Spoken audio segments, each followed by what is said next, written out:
बिस्मिल्लाहिर्रहमानिर्रहीम, अस्सलाम वालेकुम, गुड मॉर्निंग, खुशामदी। 24/9 में मैं हूं आपकी मेज़बान सीमल हाशमी। अस्सलाम वालेकुम और मैं हूं अबूजर मुअज़्ज़म। आप सबको गुड मॉर्निंग से गुड मॉर्निंग। और इसके साथ साथ जी आज पूरी कौम सोगवार है क्योंकि कल अब्दुल कदीर खान साहब की जो कि वफ़ात हो गई और आज पूरे मुल्क में सोग का ऐलान किया गया, परचम सरनगू रहेगा। और ये वो एज़ाज़ है जो कि अब्दुल कदीर खान साहब डिज़र्व करते थे। उनके जाने के बाद पूरी कौम अफसरदा रही और उनको सरकारी एज़ाज़ के साथ सुपुर्द खाक किया गया। पाकिस्तान आज दुनिया में जो खुद मुख्तारी की ज़िंदगी गुजार रहा है और पाकिस्तान का जो एक मकाम है उसका एक बड़ा क्रेडिट जो है वो हमारे साइंसदान कौमी हीरो अब्दुल कदीर खान को जाता है।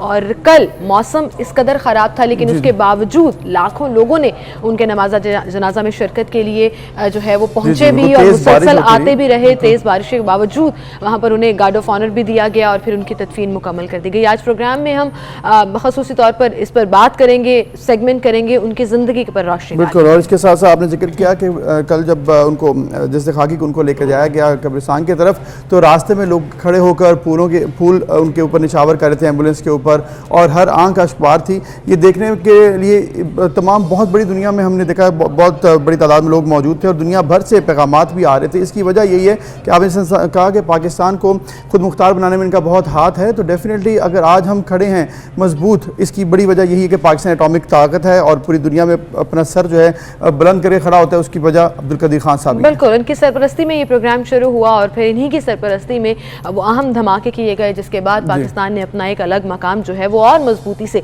सामने लेकर आया। आज प्रोग्राम में हम बात करेंगे, डेफिनेटली उनको एक ट्रिब्यूट पेश करने की कोशिश भी करेंगे। इसके साथ साथ हमने बाकी प्रोग्राम चूँकि डिस्कस भी करना है और आज आपने देखा होगा ऑफिस आते हुए भी कि सड़कों पर खासा कंपैरेटिव रश जो है वो ज़्यादा हो गया। उसकी रीज़न ये है कि आज पाकिस्तान भर में स्कूल जो है वो रेगुलर बेसिस पर अब खोल दिए गए जी। अब ना 50% होगा ना ऑल्टरनेट डेज होंगे। अब 5 दिन यानी कि Monday to Friday schools open रहेंगे और किसी अगर स्कूल ने 6 दिन का फैसला किया तो वो उनकी अपनी ज़ाती फैसला है। लेकिन ओवरऑल 5 दिन के स्कूल के हवाले से जो बात की जा रही है अब टोटली खुल जाएंगे और अब कोई छुट्टी नहीं है और कोई 50% अटेंडेंस नहीं है। बच्चों की मौजें खत्म हो गई हैं जी। टीचर्स की जो परेशानी थी वो भी खत्म हो गई है क्योंकि 2-2 बच्चों को पढ़ाना पड़ता था, 2-2 दिन ऑनलाइन क्लासेस भी लेना पड़ती थी और अब सब के सब एक ही दफा एक ही क्लास में आएंगे और एक ही दिन का लेसन होगा और अगले दिन एक नया लेसन। और ये बड़ी अच्छी बात है क्योंकि अल्हम्दुलिल्लाह कोरोना के केसेस कम हुए हैं, तकरीबन कोरोना के केसेस कम हुए तभी ये गुड न्यूज़ ही है। अगर देखा जाए बच्चों को शायद ना लग रही हो लेकिन ओवरऑल ये पाकिस्तान चूंकि अब कोरोना के केसेस के हवाले से खासा कम हो चुका है इसलिए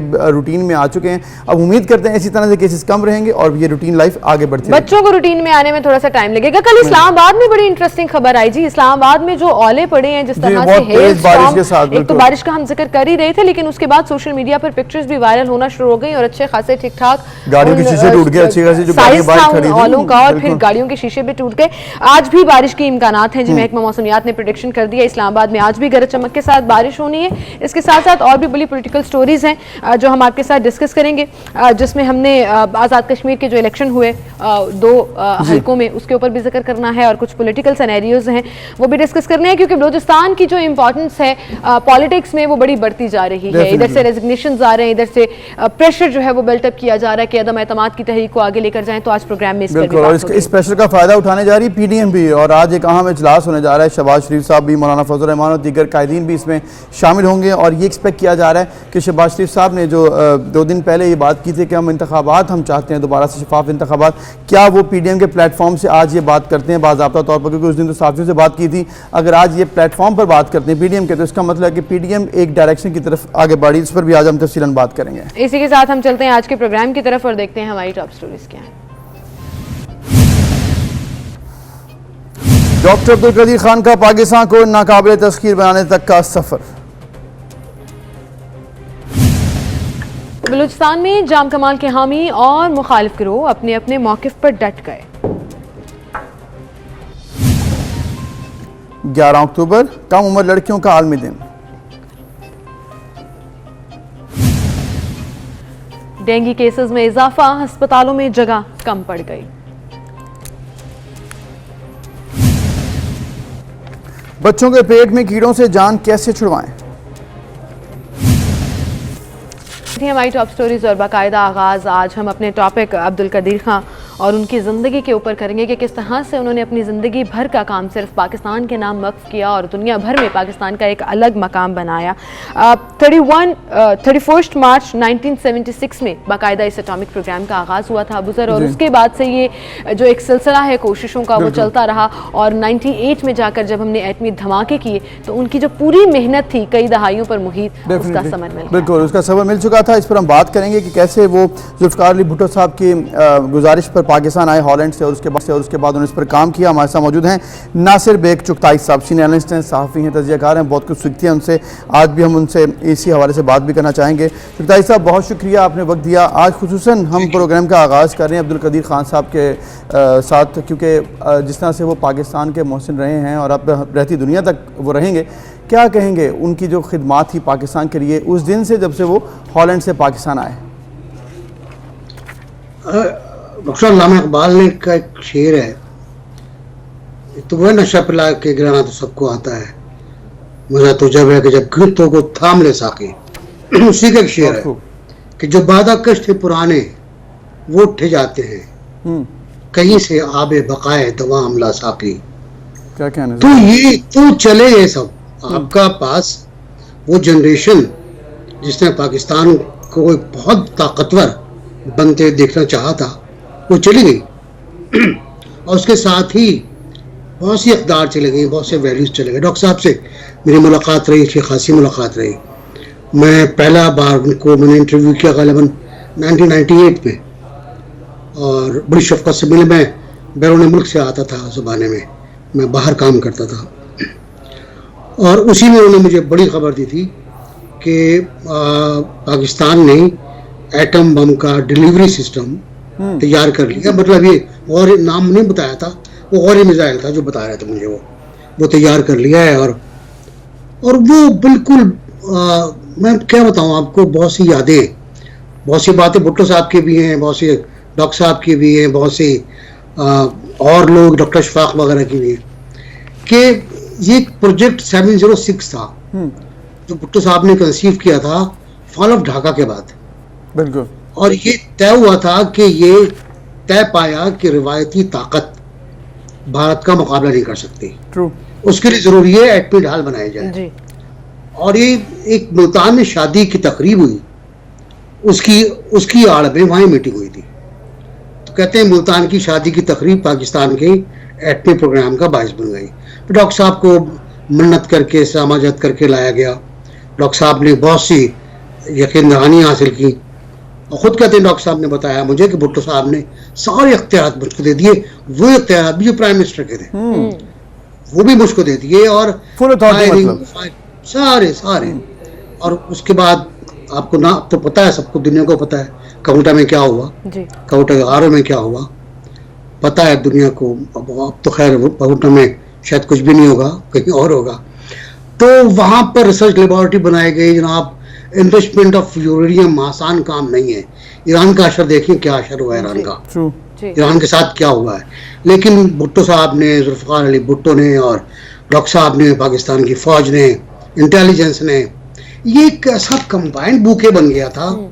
हसरत होती दोबारा बन जाएगी कि जिसने ये प्रोग्राम दोबारा शुरू किया, जीरो से शुरू किया, कि स्क्रू ड्राइवर, प्लास और बॉल बियरिंग, ये पार्ट्स लाए गए बाहर से। मैं कह सकता हूँ स्मगल किए गए, मैं कह सकता हूँ स्मगल किए गए, और मुख्तलिफ लोग मुख्तलिफ चीजें लेकर आए, पकड़ी भी गए। और मुझे नहीं पता, मुझे एक दोस्त ने कहा कि नासिर तुम्हें नहीं पता कितने गुमनाम सिपाही इसमें काम आए। बेशक इसमें काम आए, कितने लोग जिनको हमें सलाम करना चाहिए। बहुत बड़ा काम किया, बहुत बड़ा काम किया आपने। जी, आपने जैसे कहा ना कि वो एक पेज जो नजर आया कि तमाम इदारे, गवर्नमेंट और तमाम लोग उस पर आ गए, और इवन भुट्टो साहब ने तो कौम से भी कह दिया कि हमें घास खानी पड़ी तो हम खा लेंगे। और हुआ भी यही कि हम पे पाबंदियां लगी, हम पर सेक्शंस लगी जी। पर्सनल अमेंडमेंट तक आप आके देख लें अगर, तो हम पर पाबंदियों का एक दौर था, वो हमने घास ही खाई थी। लेकिन ये उस वक्त की हुकूमत का कारनामा था कि उसने अवाम तक वो प्रेशर नहीं आने दिया। बिल्कुल सही, आपने सही कहा चुगताई साहब। अब चूंकि आपने ये जिक्र किया कि पाकिस्तान ने ये अपने दिफा में बनाया और भारत का मुकाबला करने के लिए, क्योंकि भारत ऑलरेडी इस पर काम कर रहा था। अगर आप 98 की बात करें, जब बहुत प्रेशर था ना एटॉमिक पावर के हवाले से अपने आप को अनाउंस करने के लिए कि ना आप ये एक्सपेरिमेंट करें, उस पर जो प्रेशर था उस पर डॉक्टर कदीर खान साहब और नवाज शरीफ साहब जो कि उस टाइम प्राइम मिनिस्टर थे, बहुत ज़्यादा प्रेशर इन्होंने दोनों ने बर्दाश्त किया। उस बारे में कुछ बताइएगा, क्या उन दिनों की यादें थी? अच्छा, मैं सऊदी अरब में था, जद्दा में था, और मैं गालिबन दहरान से पहुंचा था। ये कुवैत से मैं आया था, कहीं से आया था घर वापस जद्दा। तो वहाँ मुझे ये इत्तला मिली कि साहब कुछ हो रहा है, क्योंकि भारत इतनी धमाके कर चुका था मई वाले। उससे पहले उन्होंने पोखरान में किए थे, पोखरान 1 था वो, और ये 2 था उनका पोखरान। तो वो कर चुका था और हमें भी हवाओं में खबर थी कि कुछ होगा वो, और फिर ये इत्तला भी एक तरह फिराया हो गया है। बड़ा प्रेशर था जापान का, खास तौर से जापान ने उस वक्त $5 बिलियन का एयर अम्ब्रेला हमको प्रोवाइड करने की ऑफर की थी। एयर अम्ब्रेला, हम आपको एयर अम्ब्रेला आपको फराहम करेंगे एटमी हमले से बचाव के लिए। लेकिन एक बार जब एटमी हमला हो जाता है ना, तो उसका बचाव मुमकिन नहीं है, उसका बचाव हो सकता ही नहीं। वो तो आपके सारे डिफेंस शील्ड वगैरह को तोड़ के नुकसान वहां भी पहुंचाएगा जहां तोड़ेगा, और उससे आगे भी वो तापकारी फैलती है एक्चुअली। सही है। उसको आप शॉट डाउन करेंगे भी तापकारी फैलेगी। तो वो प्राइम मिनिस्टर ने एक मीटिंग की थी 13 मई को, और डॉक्टर साहब ने मुझे बताया था उस बारे में कि उसमें खास इख्तलाफ आया था। अच्छा, उसमें बहुत इख्तलाफ आया था और बहुत प्रेशर था प्राइम मिनिस्टर पर। इतना प्रेशर था कि तकरीबन मना हो गया था। अच्छा। लेकिन डॉक्टर साहब ने बताया कि हमने और लोगों ने, और जो उन्होंने इस प्रोग्राम में हिस्सा लिया, उन लोगों ने इसरार किया कि आप करें, एटमी धमाके करें। नवाज शरीफ साहब ने, उन्होंने कहा कि हमने उनको कहा कि आप करें, लेकिन हमने जबरदस्ती यस नहीं लिखवाया, हमने उनका हाथ पकड़ के यस नहीं करवाया। उन्होंने प्राइम मिनिस्टर थे, उन्होंने खुद फैसला किया। सही। और फिर वो डिसीजन ऐसा रहा कि पाकिस्तान उसके बाद जो है वो नजरें डालकर, आंखों में आंखें डालकर, जैसे कहते हैं कि बात करने के काबिल हो गया। एक जुमला बताऊं मैं आपको कि मैं 28 मई का अखबार देकर जद्दा निकला। जद्दा में एक लाख शफिया है, एक लाख अजीजिया है, एक लाख तहलिया है, यहाँ पाकिस्तानी इंडियंस रहते हैं। तो वहाँ आतिशबाजी का माहौल हो रही थी, जश्न का मंजर था। बिल्कुल। और मुझे मतलब वहाँ लोगों ने घेर लिया और कंधों पर उठा लिया, और एक अजीब सूरत हाल थी। सेकेंड डे में ऑफिस पहुंचा जब, तो मुझे जनाब सऊदियों ने घेर लिया, मुबारकबाद दे रहे हैं, गले मिलना है, खुद मुख्तार होने की खुशी अपना है जो है वो सब पाकिस्तानियों ने महसूस की, वो चाहे पाकिस्तान में थे या पाकिस्तान से बाहर थे। लेकिन नासिर भाई चुगताई साहब, जैसे आपने शुरू में कहा कि वादा वफा करने वाले थे वो, उनको हीरो किसी वजह से कहा जाता है कि उनकी पूरी जिंदगी में एक ऐसा टाइम भी आया जब उन्होंने बड़ी मुश्किलात भी झेली, बड़े चैलेंजेस भी थे, कुछ स्कैंडल्स का वो हिस्सा भी रहे, तब भी उनके मुंह से इस तरह से शिकायत नहीं सुनी कि उन्होंने कभी रिग्रेट किया हो पाकिस्तान आना या पाकिस्तान के लिए काम करना, या पूरे उस स्कैंडल के दौरान भी वो इंटैक्ट रहे और पाकिस्तान के साथ रहे।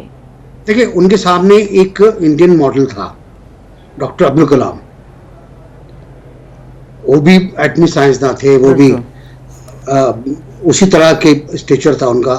उनको हिंदुस्तान कहां से कहां तक ले गया वो देखते होंगे, यकीनन देखते होंगे, लेकिन उन्होंने कभी शिकवा नहीं किया इस बात का कि डॉक्टर कलाम को देखो कि वो प्रेसिडेंट बन गया, उसके नाम पे कितने प्रोजेक्ट है, उसके नाम पे कितने अवार्ड है, उसके मस्जिद के सामने कौन कौन हाथ बांधे हुए खड़ा था।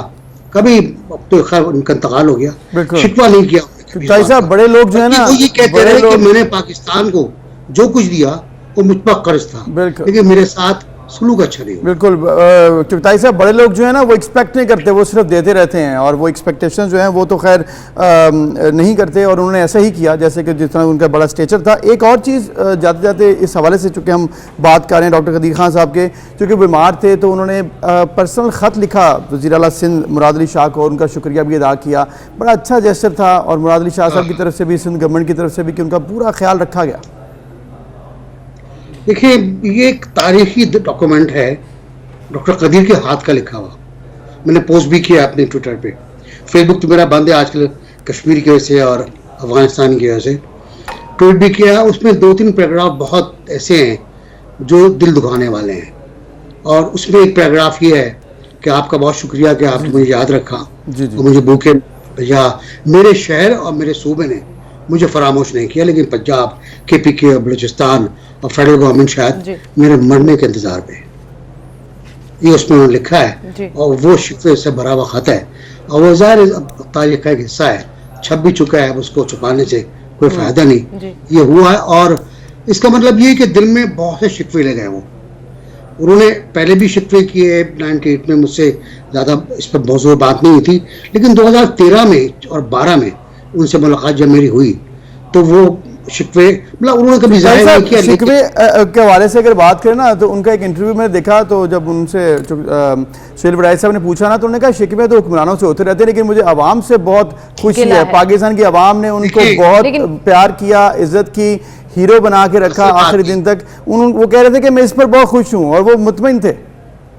असल बात यही है ना कि आपको मकबूलियत आम जिसे हम कहते हैं ना उर्दू में, सकील उर्दू में, वो किस तरह मिलती है। आप जिंदा किस तरह रहते हैं, आप मरने के बाद जिंदा कैसे रहते हैं। बिल्कुल। भुट्टो का एक जुमला था कि मैं तारीख क्या तो मरना पसंद नहीं करूंगा। डॉक्टर साहब तारीख क्या तो नहीं मरे। बात आपकी बिल्कुल ठीक है चुगताई साहब, और जिस तरह से कौम ने उनको प्यार मोहब्बत और इज्जत दी ओवर द ईयर्स, और कल उनके वफात के दिन पर भी किस तरह से अफसुर्दा थी कौम और किस तरह से उन पर फूलों की पत्तियां निछावर की गई, ये पूरी दुनिया ने देखा। और फिर डॉक्टर अब्दुल कदीर खान, जहां हम उनकी ज़िंदगी एज अ साइंटिस्ट डिस्कस कर रहे हैं, उन्होंने अपनी फलाही सरगर्मियों में भी बड़ा बढ़ चढ़ कर हिस्सा लिया, वो चाहे तालीम के लिए हो, एजुकेशन के लिए हो। AQ खान फाउंडेशन जो है वो बड़ा ज़बरदस्त तरीके से काम कर रही है और रहती दुनिया तक अवाम के दिलों में, अवाम उनका एहसान भूलेगी नहीं, अवाम के दिलों में वो जिंदा रहेंगे। पाकिस्तान को दिफाई निजाम दे गए वो, जिसके बाद भारत अब तक बाकायदा हमला नहीं कर सका है। बिल्कुल सही कह रहे हैं चुगताई साहब। हमारे साथ ही मौजूद रहिएगा।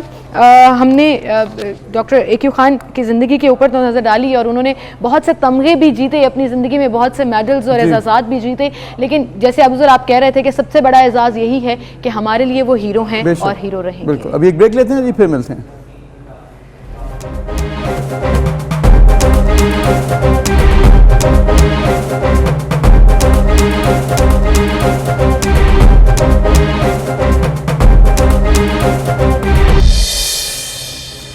Welcome back. हम बात करेंगे कुछ पॉलिटिक्स की। पाकिस्तान में बहुत से कुछ दिनों से ऑब्वियसली PDM भी बहुत एक्टिव है, लेकिन अभी जो हुआ आज़ाद के हम बात करेंगे। PTI ने एक सीट जीत ली और एक सीट पीपल्स पार्टी ने जीत ली है। अब ये इसके इम्पैक्ट्स क्या हो सकते हैं, ये बड़े इंपॉर्टेंट है। चुगताई साहब हमारे साथ हैं, अब चुगताई साहब से हम इस बारे में बात करेंगे। जी चुगताई साहब बताइएगा। दोनों नताइज मतलब इक्वल है, दोनों ने अपनी अपनी सीट्स वापस ले ली हैं और PTI ने अपनी सीट वापस ले ली प्रेसिडेंट सुल्तान महमूद की, उनके बेटे वहाँ मुंतखब हो गए। पीपल्स पार्टी ने अपनी सीट ले ली चौधरी यासीन साहब की, उनके बेटे वहाँ मुंतखब हो गए। फ़र्क क्या है? फ़र्क ये है कि PMLN नीचे गई है। अगर वोट का आप तनासुब देखें तो PMLN नीचे गई है और जहाँ हारी है PMLN, वहाँ चौधरी रियासत साहब को बहुत कम वोट मिले। पीपल्स पार्टी ऊपर आई वहाँ पर हारने के बावजूद। जो कोटली का इलाका है वहाँ पर हारने के बावजूद पीपल्स पार्टी ने वोट ज़्यादा लिए और जहाँ पीपल्स पार्टी जीती है वहाँ चौधरी यासीन के मुकाबले में, बाप के मुकाबले में बेटे ने 4000 वोट ज़्यादा लिए। पहले ये जीते थे गालिबन 20,000 से शायद, और अब जीते ही 24,000 से, 23,980 अब हैं। पहले कम वोट थे इनके, इन्होंने लिए हैं। तहरीके इंसाफ ने भी अपने जहां वो हारी है वहां अपने वोट बढ़ाए हैं, 1000 वोट बढ़ाए हैं। ओवरऑल अगर आप देखें तो मुस्लिम लीग नून के वोट कम हुए हैं और शायद मेरा ख्याल ये है कि उसकी वजह मुस्लिम लीग का आप जो नजरियाती इख्तलाफ है विद इन पार्टी वो मैटर कर रहा है, वो असर कर रहा है, क्योंकि वहां पर मुस्लिम लीग शायद कोई ढंग की मुहिम नहीं चला पाई ना। अच्छा, पहली जो बुनियादी गलती इनसे हुई वो PDM, मैं बार बार कह रहा हूँ PDM तोड़ना है। अगर PDM नहीं तोड़ते ये तो चौधरी रियासत और पीपल्स पार्टी के वोट अगर मिला लें आप तो वो इतने बन जाते हैं कि PTI कहीं नजर नहीं आती। जी जी जी जी चुगताई साहब, लेकिन आपने कहा ढंग की कैंपेन नहीं चलाई, कैंपेन में तो बड़े बड़े जलसे किए वहां पर और बड़ी आवाम को इकट्ठा कर लिया, ऐसा लगा कि बस तारीख बदल जाएगी अब आजाद कश्मीर के जनरल इलेक्शंस में भी और इसमें भी। खैर जिमनी को उन्होंने इतना सीरियस नहीं लिया, आपने कहा पीडीएम टूट जाएगी, पीडीएम का आज इजलास भी है, तो वो आप जैसे सहाफियों को फिर वो कहते हैं कि एक साइड की बात करते हैं, हमारी साइड की बात नहीं करते। गवर्नमेंट आपको कह देती है आप लिफाफा जर्नलिस्ट हैं, ऑपोजिशन आपको कह देती है आप हमारी साइड की बात नहीं करते। तो बात ये है ना, मैं तो कहीं का सीखा नहीं है, सीधी सीधी बात है, मैं जर्नलिस्ट हूँ, मेरा तारुफ एक जर्नलिस्ट है। बिल्कुल। बात क्या है, बात ये है कि मैं फिर अर्ज करता हूँ कि अगर पीडीएम नहीं टूटती तो कराची की बल्दिया टाउन की सीट भी PMLN की होती, पीस पार्टी की नहीं होती। लेकिन ये कहीं डिसाइडेड नहीं था कि मिलकर इलेक्शन ही लड़ेंगे हम, वो तो सिर्फ एक प्लेटफॉर्म था जहां गवर्नमेंट मुखालिफ तहरीक चलानी थी। डिसाइडेड ये था कि नंबर 2 पर जो आएगा उसको टिकट दिया जाएगा, राइट, या जो जीतेगा उसको टिकट मिलेगा। ये फार्मूला था जो हर जगह अप्लाई हो रहा था और वहां पर कई जब बेहतर हुआ है। तो पीपल्स पार्टी के अपने खुलाफात हैं, पीपल्स पार्टी खुद महमूद पार्टी है। आपने मुझसे पूछा था एक बार, तो मैंने कहा था पंजाब में उनका इम्कान इसलिए नहीं है कि सेंट्रल पंजाब उनके साथ नहीं है, राइट, बिल्कुल पंजाब में कुछ कर सकते हैं बेहतर। कश्मीर में अपने आपको, कश्मीर में मुजफ्फराबाद पूरा उनके पास है सिवाय एक सीट के। बिल्कुल सही सही ठीक है। भाई साहब आपकी बात बिल्कुल ठीक है। ऑब्वियसली इस तरह से अगर हम देखें पीपल्स पार्टी नून लीग के अपने अपने डायनामिक्स हैं पॉलिटिक्स में जब वो आते हैं। अब ये जो 2 सीट्स आ गई PTI और पीपल्स पार्टी, इसका इम्पैक्ट आपको क्या लग रहा है? ऑब्वियसली आज़ाद कश्मीर की अपनी डायनामिक्स हैं, मोडालिटीज़ हैं उसकी, इससे क्या फ़ायदा हो सकता है? आपको क्या नजर आ रहा है पीपल्स पार्टी को?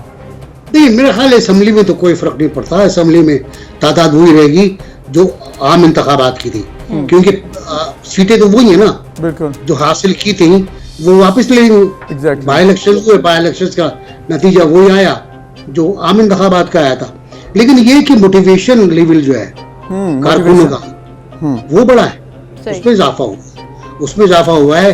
अच्छा, जब ये इजाफा होता है तो पार्टी को फायदा होता है। आप भले इंतखाब हार जाए आप, लेकिन जब आप मोटिवेट कर लेते हैं वर्कर आगे निकल आता है तो फिर वो तंजीम बनाता है, अपनी वार्ड बनाता है, वार्ड ऑफिस बनाता है, झंडे बनाता है, इस तरह के काम होते हैं। तो ये जो है इसका फायदा पीपल्स पार्टी को भी होगा और मुस्लिम लीग ने अगर चलाई है तो मुस्लिम लीग को भी होगा। लेकिन मेरा ख्याल है मुस्लिम लीग को अगर शाम तक पूरे आ जाएंगे तो नजर ये आ जाएगा कि वोट बैंक किसका बड़ा है। सही। वोट बैंक में जीतना भी इतना मेरे नजदीक इतना इम्पोर्टेंट नहीं है, क्योंकि अपनी अपनी सीटें लगेगा अपने घर लोग, लेकिन वोट बैंक किसका बड़ा है किसका कम हुआ है ये इंपॉर्टेंट है। और ये लॉन्गर रन में इम्पैक्ट भी डालता है। बिल्कुल आपकी बात ठीक है, बिल्कुल सही है। अच्छा, दूसरी तरफ चुगताई साहब एक और बड़ा अहम मामला है बलूचिस्तान का, जो सियासी बहरान पैदा हो रहा है या हो गया है, हम कहें तो गलत नहीं होगा। कुछ रेजिग्नेशंस आ रहे हैं, तहरीक अदम एतमाद के ऊपर बात हो रही है। आपको लग रहा है जाम कमाल साहब स्टैंड कर सकेंगे? देखिए, जाम कमाल साहब एक साहब कह रहे थे, बहुत नेक आदमी है, मैं इख्तिलाफ नहीं करता। तीसरे चीफ मिनिस्टर हैं वो अपने खानदान के, दादा, वालिद और ये जाम साहब, और अब वो इस वक्त मुश्किल में है। पहले तो ये बहुत ज्यादा ललकार रहे थे कि आके दिखाओ, मेरा मुकाबला करके दिखाओ, तुमसे बात नहीं करूंगा, कोई बात नहीं होगी, किसी मौजूद बात नहीं होगी। अब बात करने को ना सिर्फ तैयार है बल्कि वो बात भी की है। राइट। रातों को गए हैं वो बाप वालों के पास, उनसे बात भी की है, उनको मनाने की कोशिश भी की है, तरक्याती प्रोग्राम देने का वादा भी किया है। अच्छा। लेकिन मामला बन नहीं पा रहा।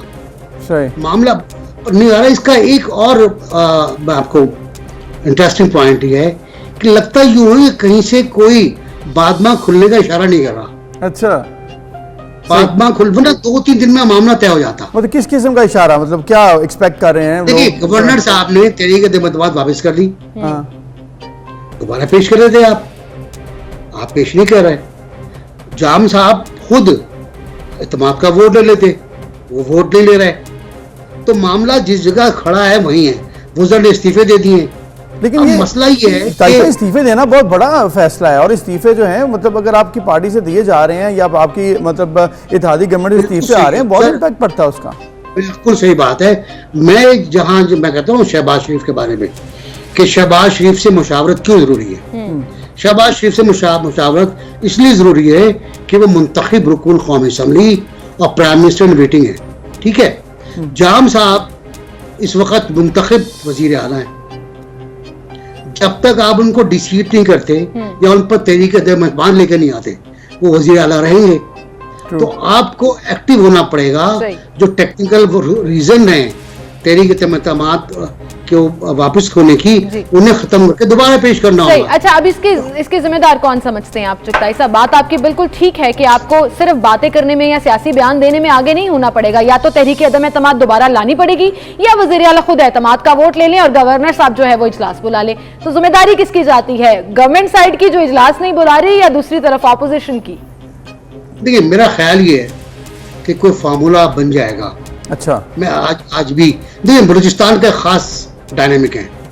बलूचिस्तान पंजाब नहीं है, बलूचिस्तान सिंध नहीं है, KP के नहीं है, बलूचिस्तान है। उसकी अपनी पॉलिटिकल डायनेमिक्स हैं और उनमें बहुत से दूसरे अवामिल भी शामिल हैं। और फेडरल गवर्नमेंट का इतना असर नहीं होगा जितना और लोगों का असर होगा। तो मेरा ख्याल ये है कि बलूचिस्तान को गैर मुस्तहकम होने से बचाने के लिए कोई कोशिश हो रही होगी। ठीक, कोशिश हो रही है कोई ना कोई, और आपको लग रहा है कुछ मामला बेहतर हो जाएंगे, लेकिन दूसरी तरफ हो जाएंगे, वरना जाम साहब घर चले जाए। वरना जाम साहब ऑब्वियसली अगर मामला बेहतर ना हो तो फिर घर जाने की तैयारी तो पूरी नजर आ रही है। दूसरी तरफ अगर बात करें PDM की, आज इजलास होना है, मौलाना फजल रहमान साहब जो है थोड़े फिर से एक्टिव नजर आए हैं गुज़श्ता 3-4 दिन में, और शहबाज शरीफ साहब का उनका साथ भी नजर आया है। उन्होंने तो बड़े क्लेम भी कर दिए कि जी हमें नए इलेक्शन चाहिए। आज का इजलास कितनी अहमियत का हामिल नजर आ रहा है आपको? देखिए, PDM एक बहुत बड़ा कॉन्सेप्ट था और वो जो अब हो गया महदूद। जब आपके पास एक बहुत बड़ा सूबा नहीं है तो ज़ाहिर है PDM थोड़ा कमजोर तो हुआ होगा ना। अब जो PDM है वो माइनस पीपल्स पार्टी है, और माइनस पीपल्स पार्टी का मतलब है JUI और मुस्लिम लीग नून पर सारी जिम्मेदारी है। पूरी कैंपेन की जिम्मेदारी इन दो के ऊपर है। लॉन्ग मार्च करें तो कामयाब करना इनकी जिम्मेदारी है, जलसा करें कामयाब करना इनकी जिम्मेदारी, धरना करें कामयाब करना इनकी जिम्मेदारी है। आम इंतखाबात की बात करें तो मिलके करें और बहुत ताकतवर करें, ये आहिस्ता आहिस्ता ना करें, बहुत ताकतवर अंदाज में आए आम इंतखाबात के लिए। लेकिन मुझे लगता है कि आम इंतखाबात के लिए नहीं आएंगे। अच्छा, देखिए, मरियम बीबी से क्या बयान देख लें आप शहबाज शरीफ के बयान देख लें, मुस्लिम लीग के राना सनाउल्लाह खान के बयान देख लें। एक वक्त था जब कहते जब ही जाओ अभी निकलो यहाँ से, अब नहीं हो। अब 2023 की बात हो रही है जी। अब 2023 की बात हो रही है और वो कई लोग कर रहे हैं। 2023 पे देख लेंगे, आओ तुम्हें टिकट देने के लिए लोग नहीं मिलेंगे, बात सही है, ये बिल्कुल सही बात है। मुस्लिम लीग के जिन साहब ने ये कहा है कि PTI को टिकट देने के लिए लोग नहीं मिलेंगे, वो बिल्कुल सही यूज इसलिए कह रहे हैं कि PTI मुस्तकिल स्लाइड डाउन है, मुस्तकिल स्लाइड। अब कराची में आप देख रहे ना यार, कराची में अगर पीपल्स पार्टी जीतती है कंटोनमेंट बोर्ड के इंतखाबात या बल्दिया टाउन का इंतखाब कौमी असम्बली का, तो हैरतअंगेज बात है ना। अब कराची में मैं आज आपसे फिर कह रहा हूँ कि जो काम हो रहा है उसकी वजह से फिर इल्जाम आएगा कि वो पीपल्स पार्टी और पेनिट्रेट कर रही है। सही। PTI को लोग और पीछे हट रहे हैं। सही कह रहे हैं। मुस्लिम लीग तो है नहीं यहाँ पर। तो PDM को बहुत ताकत के साथ और बहुत दिलजमई के साथ फैसला करना होगा कि उन्हें करना क्या है। अगर 2023 का इंतजार करना है तो फिर इंतखाबी मुहिम का अभी से शुरू कर दें, और अगर धरना देना है तो धरना लेकर चले और अग्रेसिव, बिल्कुल सही, अग्रेसिव अप्रोच लेनी पड़ेगी। और उनके पास बड़ी स्ट्रॉन्ग लाइंस भी हैं। आवाम बेचारे महंगाई से तंग आए पड़े हैं, गवर्नमेंट डिलीवर नहीं कर पा रही है, और इन्हीं स्ट्रॉन्ग लाइंस के ऊपर EDM अपनी कैंपेन आगे लेकर चले, चाहे 2023 तक ही चले, उसका ऑपोजिशन को बड़ा फायदा हो सकता है। लेकिन अनफॉर्चुनेट सिचुएशन ये है कि गवर्नमेंट को भी आवाम का ख्याल नहीं है और ऑपोजिशन को भी अपनी सियासत करने की। साहब आपका बहुत शुक्रिया, बड़ी जबरदस्त गुफ्तगू हुई आपके साथ। एक ब्रेक लेते हैं, फिर मिलते हैं।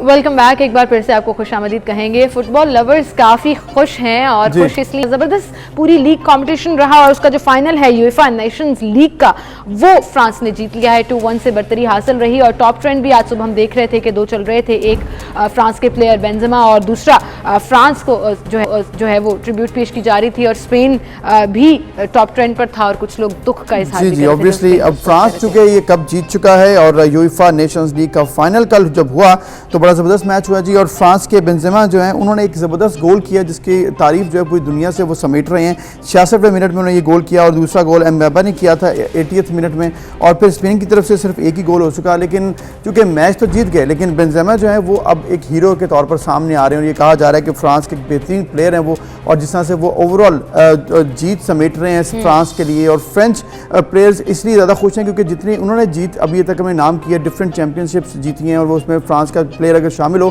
तो ऑब्वियसली वो उनके क्रेडिट में भी जाता है। तो बेंजेमा जो है वो बेहतरीन एक प्लेयर भी हैं और जैसा उन्होंने गोल किया है वो एक बेहतरीन गोल था और मेसी और बाकी बड़े बड़े लेजेंड्स के साथ उनका अब शुमार होना शुरू हो चुका है। बिल्कुल, उनकी रैंकिंग भी बेहतर हो गई है, उनके रिकॉर्ड्स को डिस्कस किया जा रहा है और उनका जो गोल जो मिडल ऑफ द मैच जब उन्होंने किया तो वो काफ़ी ज़्यादा उसकी वीडियो भी वायरल हो रही है और बड़ा ज़बरदस्त वो यूनिक तरीके से उन्होंने वो गोल भी किया और ट्रिब्यूट पेश कर रहे हैं उनके फैंस उनको। और मुझे लग रहा है कि अब जैसे आपने कहा कि वो एक बड़ी लीग में और एक बड़े टॉप फुटबॉलर्स की लीग में शामिल हो गए हैं और लिस्ट में वो डिस्कस भी हो रहे हैं, तो मुझे लग रहा है मेसी और रोनाल्डो के बाद अब बेंजेमा जो है वो पूरी दुनिया में अपना नाम और ज़्यादा बढ़ाएंगे। पहले ही उन्होंने रिकॉर्ड बहुत बेहतर कर लिया और एक और चीज़ मैं बता दूं कि ही इज़ ऑल्सो मुस्लिम और आई थिंक ये भी कहीं ना कहीं मैं उसमें भी अपना प्राउड ले लूँगी। चलें सही है, आप ले लें इसमें। इसके अलावा एक और चीज़ है जो कि मैं ट्वीट पर देख रहा था कि करीम बेंजामिन जो है उन बेंजेमा जो है 26 टाइटल्स अपने नाम किए हैं इस तरह से कि अपनी एक अच्छी परफॉर्मेंस दिखाई है। इसके अलावा परफॉर्मेंस का जहाँ पर हम जिक्र कर रहे हैं तो वहाँ पर पाकिस्तान की क्रिकेट टीम की परफॉर्मेंस पर सबकी नज़र है कि 24 को पाकिस्तान और इंडिया का मैच होने जा रहा है।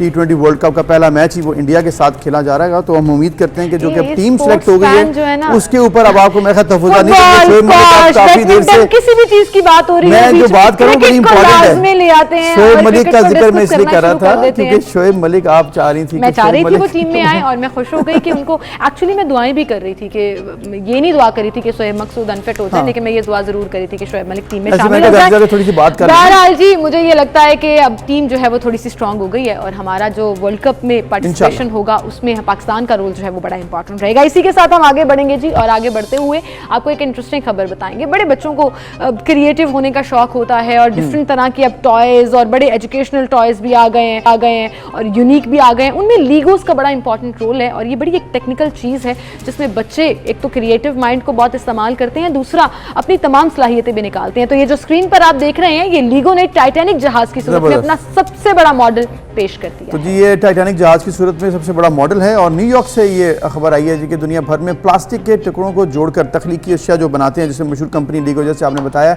अपनी तारीख का सबसे बड़ा मॉडल अब बना दिया क्योंकि टाइटैनिक जहाज तारीखी एक इसकी अहमियत है और जब अपने पहले सफ़र पर गया और बहुत उसकी बात हो रही थी लेकिन वो सफ़र मुकम्मल ना हो सका इसलिए आज तक उस हवाले से बहुत सी हमने देखा है कि खबरें आज तक चल रही हैं और एक बहुत बड़ी मूवी भी उसके नाम पर रही है और मेरे ख्याल में आज तक इसी के असर चल रहा है कि वो मॉडल भी बन गया जी और बच्चों के लिए एक अच्छी अट्रैक्शन भी है कि ढेर सारे लीगोस होंगे जिनको जोड़कर सबसे बड़ा मॉडल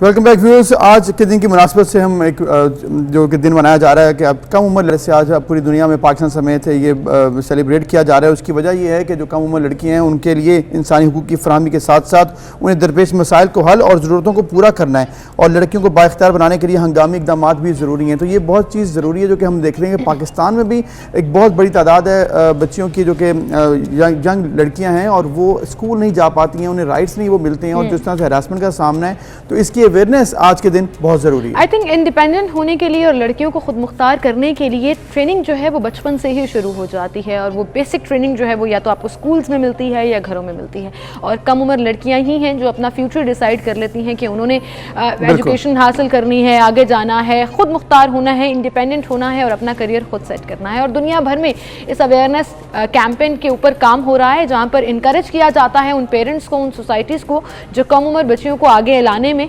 मौके फराहम करते हैं, और साथ ही साथ अवेयरनेस का एलिमेंट इसलिए ऐड कर दिया जाता है कि जो लोग डिप्राइव हैं इस फैसिलिटी से, जहाँ पर बच्चियों के लिए फैसिलिटीज़ हों, वो चाहे स्कूल्स हों, वो चाहे स्किल एजुकेशन हो, वो कुछ भी हो सकता है, वहाँ पर ना सिर्फ अवेयरनेस क्रिएट की जाए बल्कि उसके लिए काम भी किया जाए। एंड आई थिंक सारा साल जब आप एक दिन मुख्तस कर देते हैं जहाँ पर आपने इस कॉज के लिए काम करना है, तो अवेयरनेस भी आती है और इसकी इंपॉर्टेंस भी बढ़ जाती है। बिल्कुल, अब चूंकि इंपॉर्टेंस का जिक्र आप कर रही हैं तो फिर इसीलिए कि दुनिया में 62 मिलियन स्कूल ऐसी बच्चियां जो नहीं जा पाती हैं, और ये बहुत ज़रूरी है कि उन्हें स्कूल भेजा जाए, क्योंकि अगर टोटल तादाद की बात की जाए तो वो 1.1 अरब छोटी लड़कियां हैं जो कि अभी स्कूल नहीं जा पा रही हैं। तो हमने इस पर भी बहुत काम करना है, लेकिन इसके साथ साथ हमने ये भी देखना है कि पाकिस्तान की वो कम उम्र लड़कियां पाकिस्तान के लिए इस वक्त कर क्या रही हैं।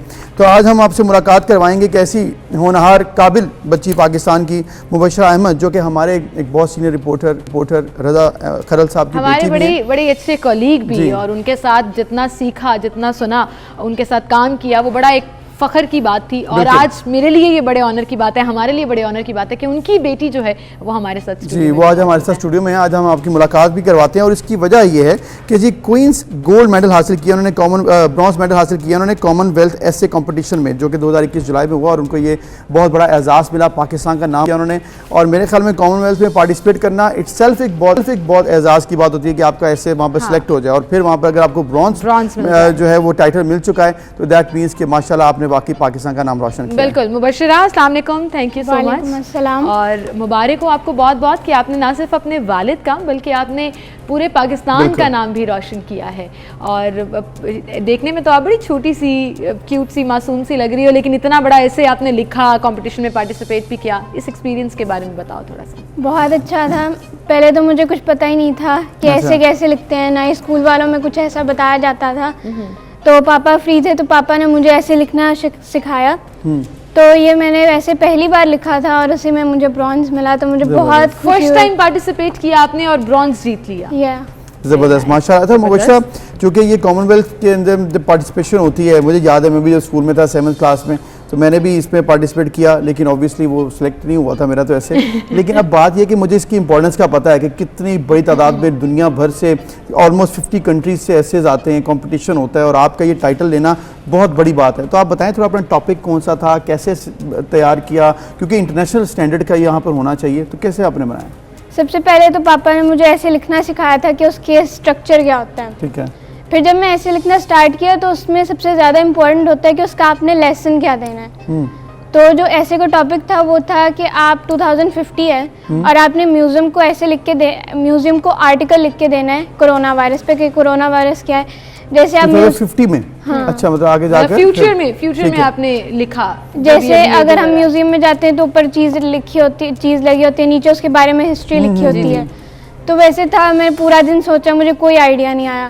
फिर एंड पे मुझे आइडिया है कि कोरोना वायरस अपनी कहानी खुद बताए, कि कोरोना वायरस फर्स्ट पर्सन हो और वो अपनी कहानी बता रहा हो। अच्छा। और आपने ऐसे लिखा। हाँ। तो क्या था जरा बताएं ना उसमें, हम क्योंकि बहुत से लोगों ने अभी तक वो पढ़ा नहीं आपका ऐसे, तो आप थोड़ा सा उस बारे में डिटेल से क्या थी उसमें, थ्योरी क्या थी, पॉइंट्स क्या थे?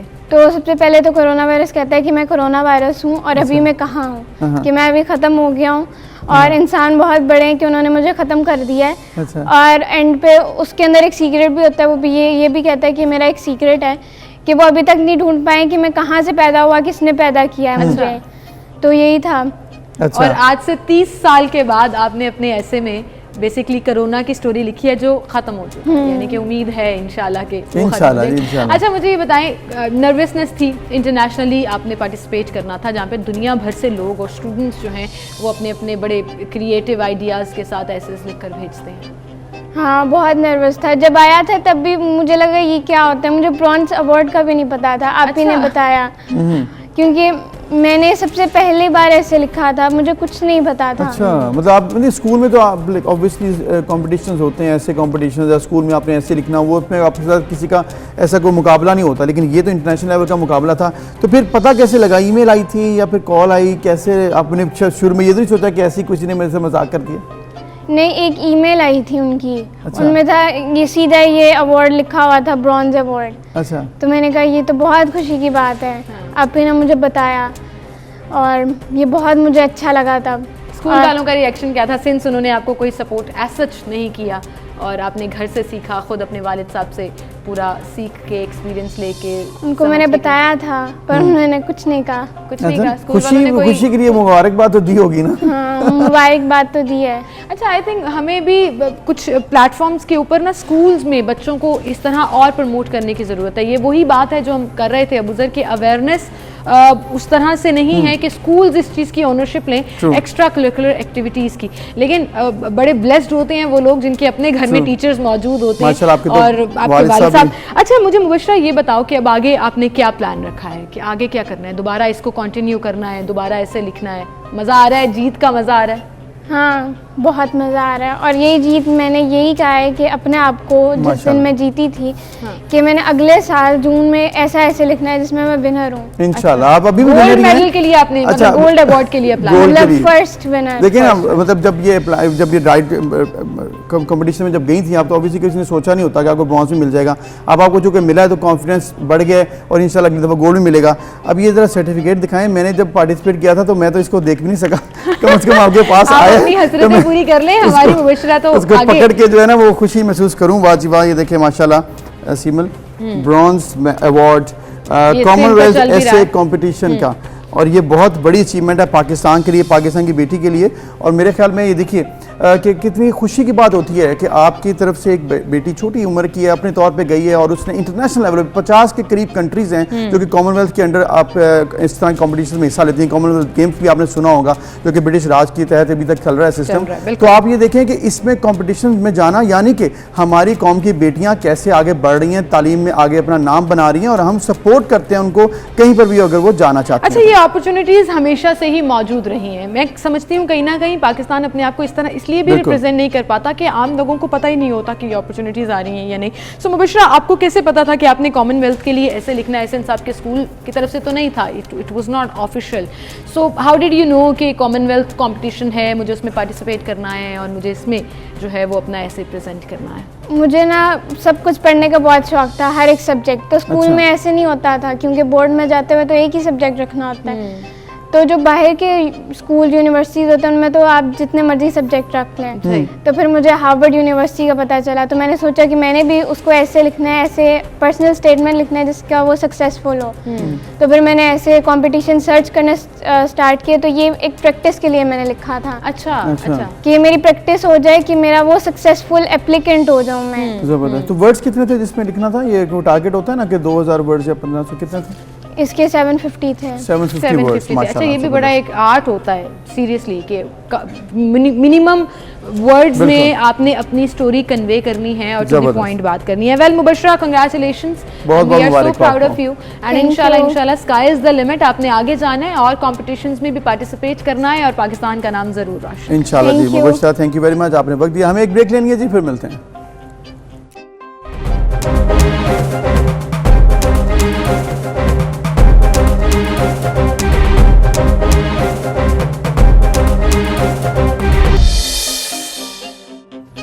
Welcome back viewers. हम बात करेंगे एक ऐसे इशू के ऊपर जो कि बच्चों के अहमियत का हामिल है, क्योंकि अक्सर हमने देखा है कि हमारे जो बच्चे हैं उनमें पेट के कीड़ों के हवाले से बहुत प्रॉब्लम आती है, और फिर होता ये है कि उसकी वजह से इन्फेक्शंस भी होते हैं, कुछ अमवात भी हो जाती हैं, और अक्सर बच्चों की सेहत और जो रूटीन लाइफ होती है वो बहुत ज़्यादा अफेक्ट होती है। बिल्कुल। और ऐसे में जब हम बात करते हैं गवर्नमेंट की, तो गवर्नमेंट बहुत से प्लेटफॉर्म्स पर बच्चों की वैक्सीनेशन से लेकर, पैदाइश से लेकर और आगे बढ़ने तक इसमें अपना एक इंपॉर्टेंट रोल प्ले कर रहे हैं। और ऐसी ही एक कैंपेन जो है वो पाकिस्तान गवर्नमेंट ने स्टार्ट की, जिसमें डिवॉर्मिंग के ऊपर ना सिर्फ अवेयरनेस चलाई जा रही है बल्कि स्कूल्स लेवल पर जाकर बच्चों को वो मेडिसिन प्रोवाइड भी की जा रही है और मेक श्योर किया जा रहा है कि बच्चों की हेल्थ का ख्याल रखा जा सके। जो आप स्क्रीन पर देख भी सकते हैं, ये इनिशिएटिव पाकिस्तान हुकूमत ने लिया है, जिसमें पंजाब के अंदर ये कैंपेन कंप्लीट हो चुकी है और 2 अक्टूबर तक, 27 सितंबर से ये चली, और अब केपीके में इसका आगाज होने जा रहा है जी 18 अक्टूबर से 22 अक्टूबर तक।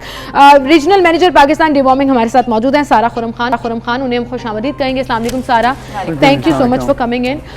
इस कैंपेन की ज़रूरत क्यों पेश आई, सबसे पहले तो ये बताइएगा, और इस कैंपेन के तहत टारगेट क्या है गवर्नमेंट का? बिल्कुल। सो मैं थोड़ा सा बैकग्राउंड देना चाहूँगी इसके ऊपर। 2016 के अंदर हमारा एक सर्वे हुआ था, नेशनल प्रेवलेंस सर्वे, जो पाकिस्तान में पहला ऐसा सर्वे था जो कंडक्ट किया गया वर्म इन्फेक्शंस के हवाले से। तो उसके अंदर पता ये चला कि 45 एट रिस्क डिस्ट्रिक्ट्स हैं अक्रॉस पाकिस्तान जहाँ पे 5 to 14 ईयर्स के जो बच्चे हैं उनके पेट में ये कीड़े हैं, इंटेस्टिनल वर्म्स हैं, यानी राउंड वर्म्स, विप वर्म्स और हुक वर्म्स।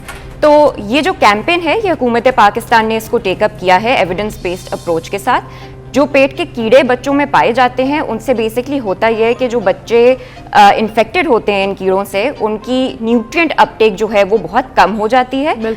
जो वर्म्स हैं वो बेसिकली मैल न्यूट्रिशन कॉज करते हैं इन बच्चों के अंदर, इनकी जो कॉग्निटिव और फिजिकल डेवलपमेंट है वो भी इम्पेयर हो सकती है। हम देखते हैं कि स्कूल्स में ये बच्चे जो हैं काफ़ी एब्सेंट होना शुरू हो जाते हैं, जिसका इम्पैक्ट जो है फिर आगे जाके उनकी लाइवलीहुड पे भी, यानी कि उनकी कमाने की सलाहियत पे भी नजर आते हैं कि वो उतने एक्टिव नहीं होते हैं स्कूल में, तो उनके पेट में दर्द होता है। एग्जैक्टली, बिल्कुल ऐसे ही उनके पेट में दर्द होता है। आप देखेंगे अक्सर माएँ जो है वो कंप्लेन कर रही होती हैं कि हमारा बच्चा जो है वो कुछ खाता नहीं है। बाज़ औक़ात ऐसा भी होता है कि बच्चा जो है वो बहुत ज्यादा खाना शुरू हो जाता है। लगी थी कि अक्सर साइन एंड सिम्टम्स में सबसे पहली बात ये पकड़ी जाती है कि बच्चा बहुत ज्यादा खा रहा है, ऐसा लग रहा है इसके पेट में कीड़े हैं, फिर डॉक्टर के पास लेके जाते हैं और डॉक्टर वो मेडिसिन देती है। अच्छा सारा, इसमें एक चीज ऐड कर दीजिएगा, ये जो पूरी आप बात एक्सप्लेन कर रही हैं इसमें अब पहले तो स्पेसिफिक बच्चे होते थे जो डॉक्टर आइडेंटिफाई करते थे और मेडिसिन देते थे, वो एक सिरप भी होता था, गोली भी होती थी। अब overall across the board campaign चल रही है जो सब बच्चों को मेडिसिन दी जा रही है, इसको कैसे देखा जा रहा है और क्या इसके पीछे रिसर्च है कि ये फुल नहीं है हेल्दी बच्चों के लिए भी? बिल्कुल। सो ये जो मेडिसिन आती है पाकिस्तान में, जो हुकूमत पाकिस्तान ले रही है मेडिसिन, ये जॉनसन एंड जॉनसन इसको मैन्युफैक्चर करते हैं और WHO का जो ग्लोबल ड्रग डोनेशन प्रोग्राम है उसके तहत ये लाई जाती है। इसको ड्रैप से भी टेस्ट किया गया है और पंजाब में स्पेसिफिकली DTL से भी टेस्ट कराया गया है टू इंश्योर इट्स सेफ्टी। ये पूरी दुनिया में मेडिसिन बहुत आम बहुत रेगुलर बेसिस पे जो है वो यूज की जाती है और इसके साइड इफेक्ट्स जो हैं वो क्लोज टू मिनिमल होते हैं। ज्यादा से ज्यादा किसी बच्चे के पेट में दर्द हो जाएगा या किसी को मतली होगी, बट वो भी 2 घंटों के अंदर अंदर जो है हम देखते हैं मतलब उसको मैनेज कर लिया जाता है। बिल्कुल, वो 2 घंटों के अंदर सारा इस चीज बड़ी इंपॉर्टेंट है क्योंकि चूंकि गवर्नमेंट इसको खुद देख रही है, सुपरवाइज कर रही है और आपके थ्रू ये हेल्प हो रही है हमारी बहुत ज्यादा मेजॉरिटी में।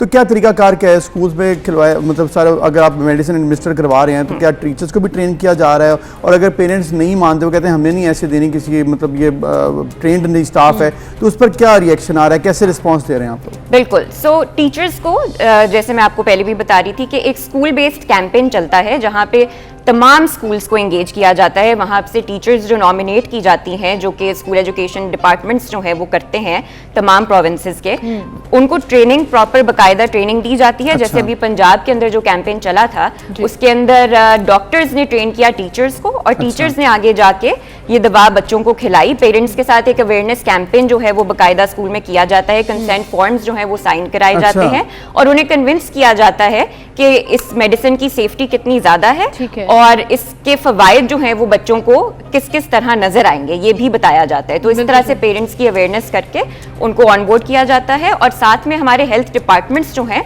वो भी एंगेज्ड होते हैं। तमाम हेल्थ स्टाफ जो है वो स्टैंड बाय पे भी होता है। बिल्कुल सही। अच्छा सारा, जैसे अभी आपने कहा कि स्कूल्स को एंगेज किया जा रहा है और हम देख रहे हैं आपकी इस कैंपेन में बहुत से सेलिब्रिटीज़, बहुत से ऐसे नाम, उन लोगों को ऑन बोर्ड लिया गया है ताकि लोगों को अवेयरनेस दी जा सके। अब ऐसे में प्राइवेट स्कूल्स को भी ऑन बोर्ड लिया गया है क्योंकि अपनी अपनी सवाबदीद पर है हर स्कूल के वो अलाउ करते हैं या नहीं करते। गवर्नमेंट स्कूल तो ऑन बोर्ड आ जाएंगे क्योंकि गवर्नमेंट की कैंपेन है, तो क्या प्राइवेट स्कूल भी ऑन बोर्ड हैं?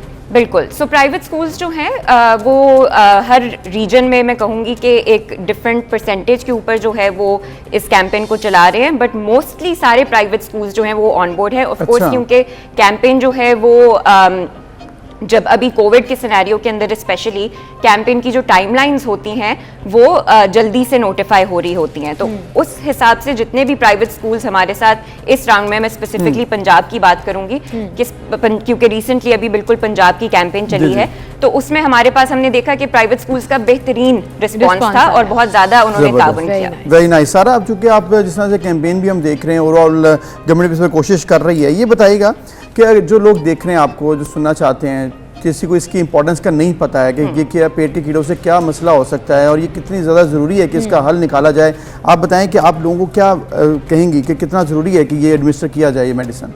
बिल्कुल। जितनी भी बातचीत हमारी होती है पेरेंट्स के साथ भी, बच्चों के साथ भी, हम उनको यही समझाते हैं कि कुछ बीमारियां ऐसी होती हैं जिनका आपको वाज़े तौर पे नजर आ रहा होता है कि कोई बीमार है, उसको ये सिम्टम्स हो रहे हैं। पेट के कीड़ों में इस तरह से होता है कि कभी कभी एसिम्प्टोमेटिक भी हो सकता है बच्चा, और उसके न्यूट्रिएंट्स जो हैं वो प्रॉपर्ली बॉडी में एब्जॉर्ब नहीं हो रहे होते हैं। हम इस चीज़ को इतना बड़ा इशू समझते नहीं है। अनफॉर्चुनेटली पाकिस्तान में अवेयरनेस इतनी ज़्यादा नहीं है। पाकिस्तान उन 10 ममालिक में शामिल है जहाँ इसकी अवेयरनेस क्रिएशन की अभी हमें बहुत ज़्यादा ज़रूरत है। अच्छा।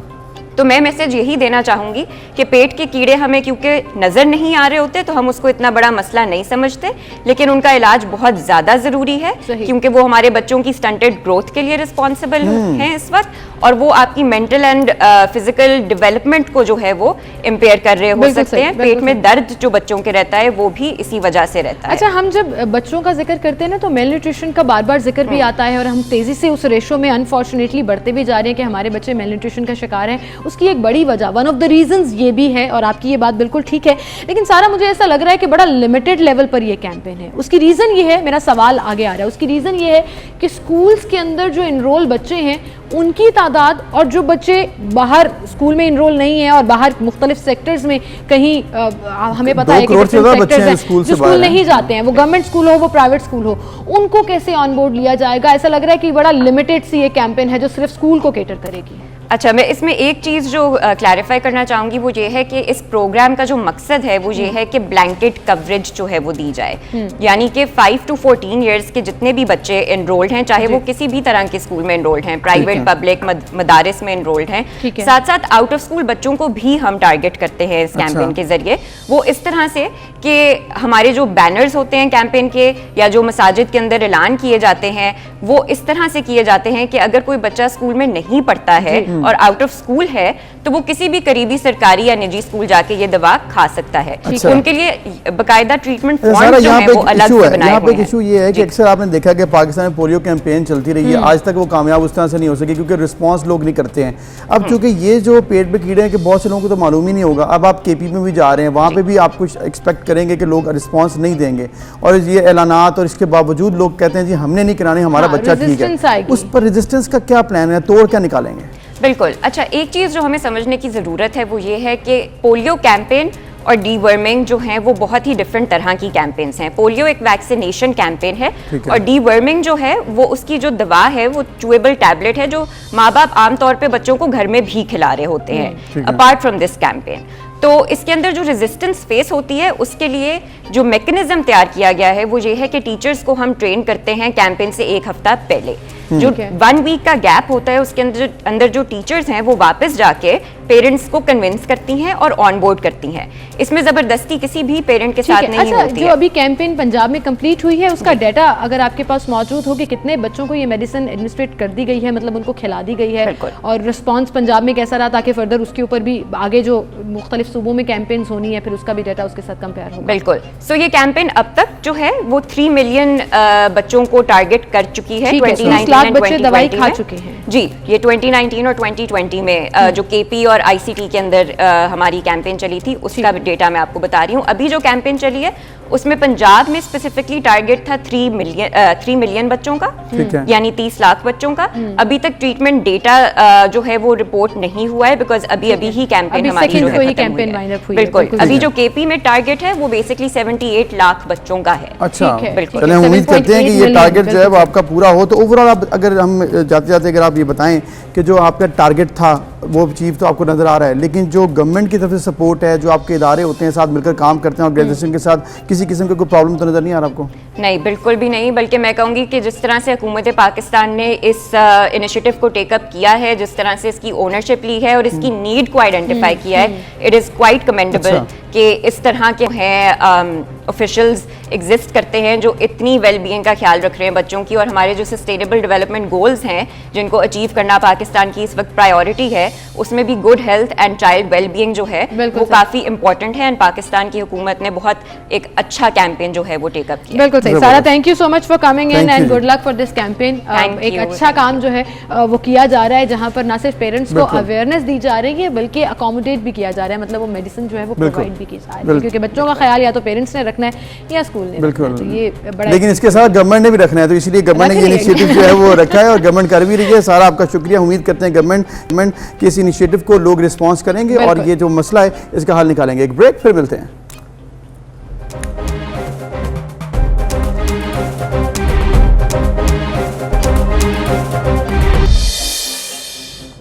Welcome back viewers. अब हम बात करेंगे क्रिकेट की, और क्रिकेट में आज से प्रोग्राम में पहले भी मैंने बात की जब कि शोएब मलिक की टीम में जो उस पर सिमल आप बड़ी खुश होंगी क्योंकि कई दिन से आप ये कह रही थी कि शोएब मलिक क्यों नहीं टीम में आए, और आप देख लें कि शोएब मकसूद साहब इंजर्ड हो गए, अब शोएब मलिक टीम में आ गए। उसके साथ चूँकि हैदर अली, फ़खर जमान और सरफराज अहमद भी टीम में वापसी हुई है, तो अब हम उम्मीद कर सकते हैं कि आपकी दुआ भी शामिल होगी कि टीम अच्छा खेलेगी। अच्छा, शोएब मलिक के लिए इसलिए भी मैं ज़्यादा इंसिस्ट कर रही थी, एक तो उनका एक्सपीरियंस बहुत काउंट करता है, और जब आप T20 वर्ल्ड कप खेलने जाओ तो ये तमाम चीज़ें बड़ी मैटर करती हैं। दूसरा, उन्होंने नेशनल T20 में बड़ा जबरदस्त परफॉर्म भी किया। और हमारे साथ मौजूद हैं सीनियर एनालिस्ट मिर्जा इकबाल बेग साहब, और उनसे मैं बात का जो आगाज़ है वो भी इसी से करूंगी। मिर्जा साहब, good morning, thank you so much वक्त देने के लिए।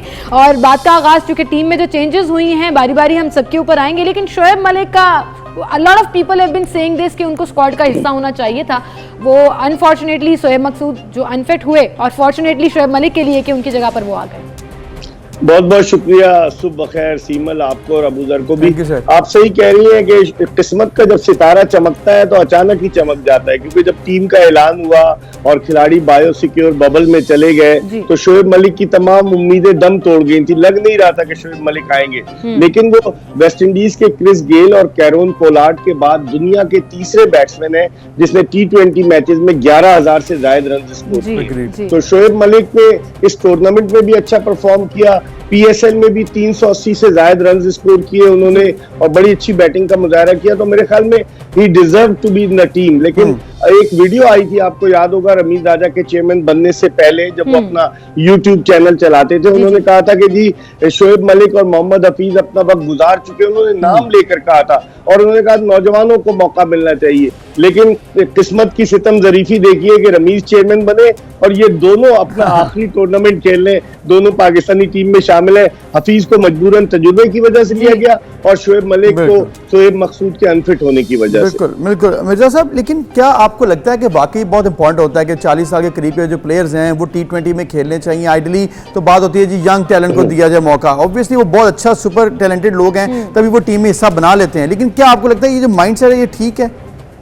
देखिए, ये डिपेंड करता है अबूजर के फिटनेस पर, और शोएब मलिक की फिटनेस मैं समझता हूँ जो नौजवान खिलाड़ी है पाकिस्तानी टीम में उनसे कहीं ज्यादा है, सुपर फिट है। और फिर फिटनेस प्लस एक्सपीरियंस, तजुर्बा बहुत है शोएब मलिक को। 2007 के T20 वर्ल्ड कप में पाकिस्तान के कप्तान रहे थे, 2009 का जीते जब भी शोएब मलिक टीम में थे, 2010 मतलब बहुत सारे टूर्नामेंट्स में T20 वर्ल्ड कप में वो पाकिस्तान को रिप्रेजेंट कर चुके हैं। उनका तजुर्बा बहुत है, उनकी फिटनेस बड़ी अच्छी है, उनकी फॉर्म बड़ी अच्छी, that's why deserve to be in the team. बिल्कुल सही। और आपने जहां यंग ब्लड की जिक्र किया और रमीज राजा साहब का भी जिक्र किया कि यंग ब्लड को आना चाहिए, हमारा यंग ब्लड कर क्या रहा है? जो अभी यंगस्टर्स खेल रहे हैं टीम में वो परफॉर्म ही नहीं कर पा रहे हैं। नेशनल T20 अगर हम उसी की बात कर लें तो उसमें भी अब आजम खान क्या परफॉर्म कर रहे हैं, शोएब मकसूद भी अनफिट होने से पहले उनकी परफॉर्मेंस सबके सामने थी।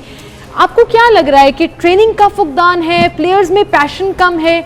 अब शोएब मलिक से कंपैरिजन करें तो 99 से वो खेल रहे हैं, लेकिन आप देखें कि वो अभी भी उस चीज को बड़ा सीरियसली लेते हैं, जैसे आपने खुद कहा कि smart and fit to play.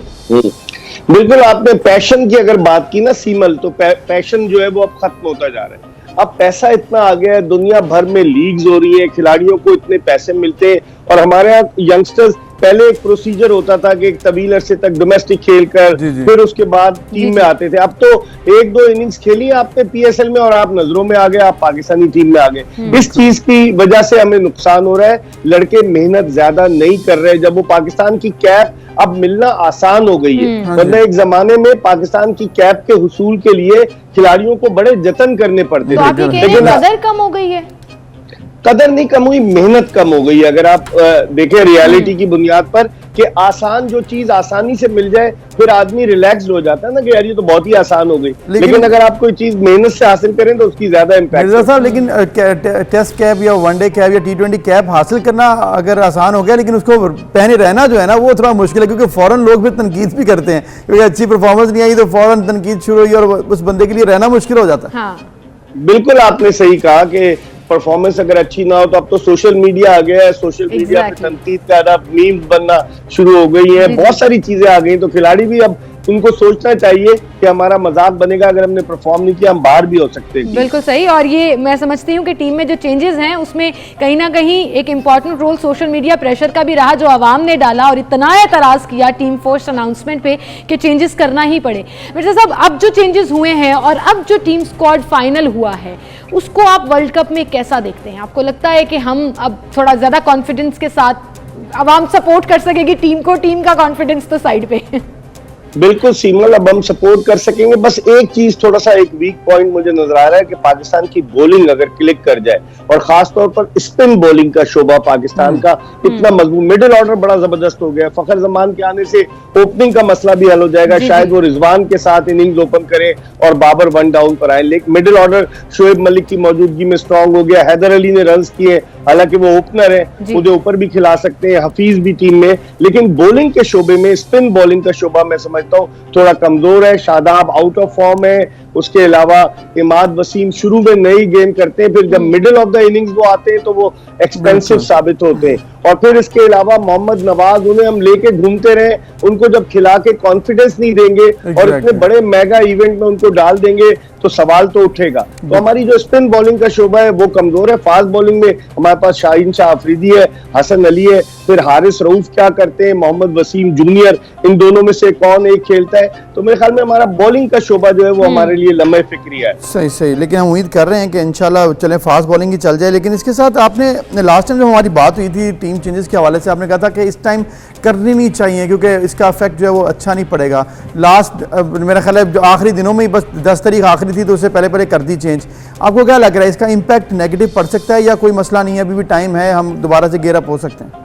देखिए, उसूलन तो अबूजर ये नहीं होना चाहिए था। दुनिया में टीमें जो बन गई है वो एक कॉम्बिनेशन बन गया है और उन्हें पता था, खिलाड़ी जहनी तौर पर तैयार थे कि हमने खेलना है, लेकिन हमारे यहाँ तलवार लटकी रहती है। इसके जिम्मेदार वो लैपटॉप चीफ सेलेक्टर हैं जिन्होंने पहले टीम सही सेलेक्ट नहीं की। आपको याद होगा प्रेस कॉन्फ्रेंस में वो कह रहे हैं कि आजम खान दुनिया में स्पिनर्स को बहुत अच्छा खेलता है, छक्के लगाता है। अब उनकी बात की खुद ही तरदीद हो गई कि आजम खान यंग टैलेंटेड है, 22 साल का, उसको बहुत जल्दी जॉब दिया, अभी उसको एक्सपीरियंस गेन करने थे। तो मेरे ख्याल में इन्होंने स्ट्रैटेजी जो प्लान की ना वो सही नहीं थी, हिकमत अमली सही नहीं थी, जिसकी वजह से आखिरी लम्हे पर चेंजेस हुई। लेकिन वो एक कहावत है ना कि देर आयत दुरुस्त आयत, तो चले अब बेहतर होगा, अल्लाह कुछ करेगा, बेहतर होगा। और ये भी बड़ी बात होती है मेरे साहब, एक तो अपने डिसीजन को रिवाइज कर लेना और फिर चेंजेस कर भी लेना। तो ये मुझे लगता है इसका क्रेडिट भी हमें देना पड़ेगा कि ये चीज बड़ी जबरदस्त है कि आपने रियलाइज किया कि कहाँ कहाँ गलती है और आपने उसको टाइम से पहले ही चेंज कर लिया। नहीं, रियलाइज नहीं किया सीमल, वो जो हुई है नौकरी जाने की, जी रियलाइज कराया गया